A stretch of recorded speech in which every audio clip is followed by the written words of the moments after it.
હૈદરાબાદમાં આઈએમપીએલબી અને એઆઈએમઆઈએમ દ્વારા વક્ફ સુધારા અધિનિયમ વિરુદ્ધ માનવ શ્રેણી વિરોધ પ્રદર્શન યોજાયું. હૈદરાબાદમાં મુસ્લિમ સમુદાયના સભ્યો વક્ફ અધિનિયમ 2025 વિરુદ્ધ માનવ શ્રેણી વિરોધ પ્રદર્શન યોજી હતી. આ પ્રદર્શન all India Muslim personal law board AIMPLB અને વિવિધ રાજકીય અને સામાજિક સંગઠનો દ્વારા આયોજિત રાષ્ટ્રીય સ્તરના વિરોધોની શ્રેણીનો ભાગ હતો. સમુદાય આ સુધારાઓને અસંવિધાનિક અને તેમના વક્ફ મિલકતો પરના અધિકારો માટે નુકસાનકારક માનતા છે.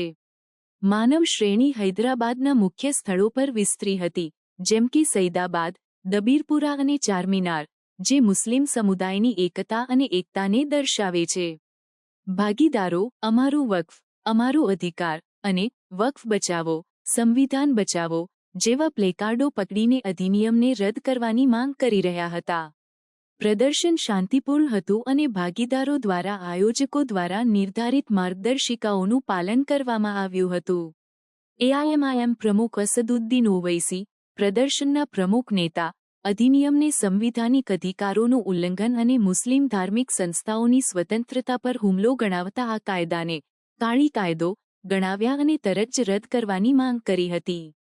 તેઓએ વર્તમાન સંઘર્ષને ખેડૂતોએ 3 કૃષિ કાયદાઓ વિરુદ્ધ કરેલા વિરોધ સાથે તુલના કરી અને જણાવ્યું કે સમુદાય આ અધિનિયમ રદ થવા સુધી તેની લડાઈ ચાલુ રાખશે.